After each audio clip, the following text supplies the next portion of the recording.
So now let's talk about shading smoke. We have two main settings for this. We have the scatter coefficient, which is really just this whole scatter section right here. And then we have absorption, this absorption coefficient. And here's how I think of these two sections.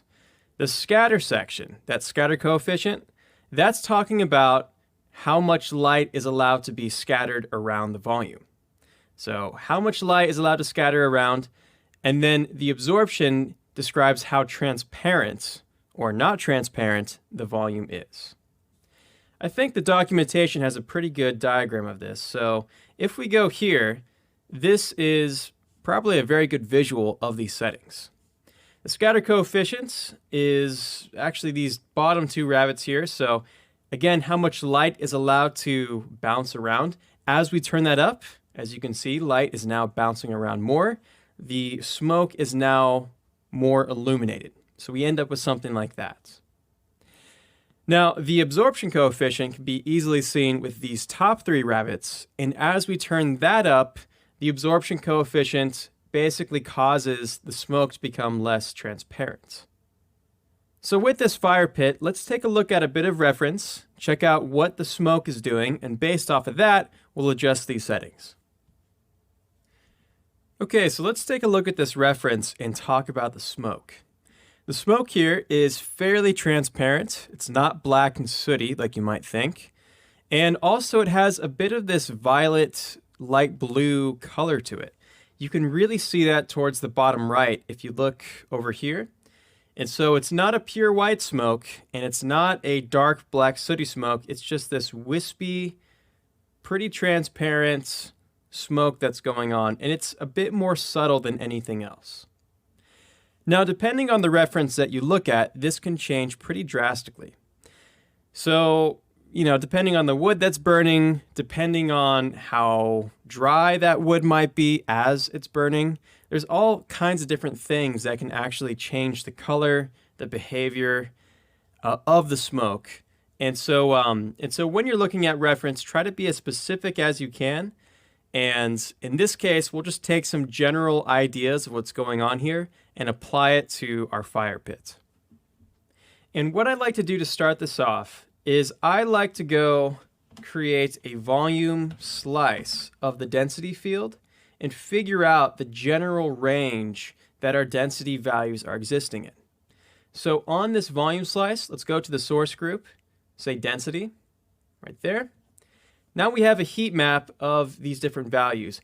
And if we go to the geometry spreadsheet right here, we could see that some of these density values are getting all the way up to 17, and some of these values are at 0. So it's not like we're between 0 and 1. Now, why this matters is because these ramps over here, the scatter ramp and the absorption ramp, what these relate to are density values that we have here. So anytime we hit red visually, that means we're at this right-hand side, and anything that's red just gets this final value on the right-hand side for both the scatter and the absorption ramps. So what I'll do for this is I'll adjust this visualization range, and I'll go up on that until I find an area where most things are hitting green. So right around there is about what I want, and that's a value of 2. So maybe 2 or maybe 2.5, something like that. Most of these areas that I want to hit are now existing in the green zones, which means that on the ramps, they'll be sitting right in the middle of these ramps, and that's a good thing. So now that we have that, there is one more thing we ought to do, and it's very easy to forget this if you're using Redshift. Go to the object level, and on these lights, we need to be sure to tell them that they're allowed to light up the smoke. So on this key light, let's go towards the bottom here. We have volume, and I'm going to start with this volume contribution scale at 0.5. Likewise with the HDR, so contribution scale of 0.5. So now the HDR and the key light are also affecting the smoke. Once we have both those things, let's then go to our shader again, scatter coefficient of 1 and absorption coefficient of 1. Now we should see some smoke And let's see what that gets us. Okay, and there we go. Now we have smoke, and it's already in a spot that looks about where it should be, which is nice. I'm going to turn up this absorption coefficient a little bit. We are working with smoke that is a little bit more sootier, right? It's a little bit more dense and less transparent. A lot of times if you're working with steam or some sort of water-based thing, you want to have an absorption coefficient that's really low, and you want to turn up your scatter coefficient quite a bit. In this case, because we're working with stuff from logs, right? It's not going to be as thin and transparent as steam is. So let's take the scatter coefficient, keep it at a lower value. And then also let's change this tint right here to that bluish color. So we'll start right there, bring down the saturation, and maybe just dial this in by going a little bit more in the teal direction, a little bit more towards green.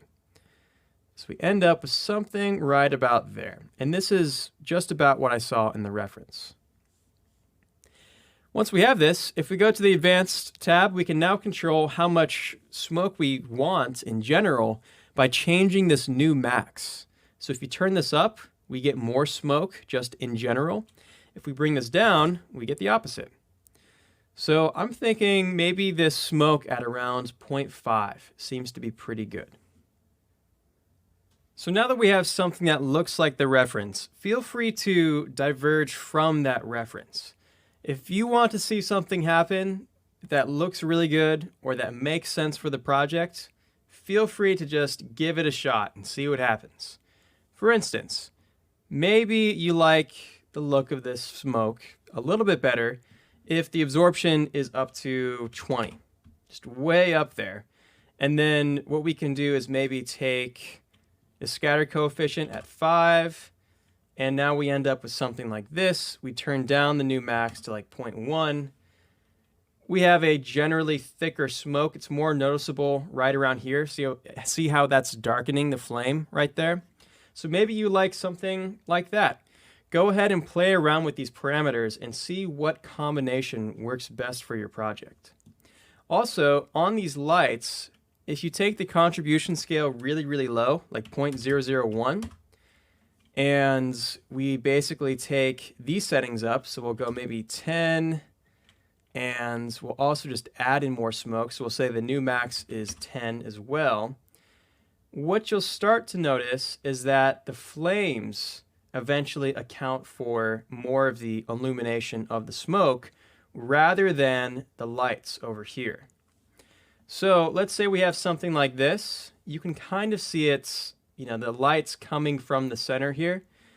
We can then go to this emission here and change the scale to maybe like 150, right? And now you can begin to see that the smoke is, or the light that's illuminating the smoke is coming from the flames rather than the scene lights. So you can do stuff like that if you want. It's really not a bad idea. But go ahead and play around with these settings. See what combination works best for you. Also, another thing to keep in mind is to use this smoke fairly subtly when it comes to the fire pit, because we don't want to go too crazy on this. But with a nice subtle effect, and I think with a higher absorption, higher scattering, this tends to work pretty nicely. And then maybe we could just bring in a bit more of this key light, or actually this HDR right here, by doing something like that, but then just turning this down. So maybe 0.05, 0.025. So then we just have this dark blue that's happening towards the edges. So go ahead and just figure out whatever combination of things works best. And in the next video, we'll move on to something else.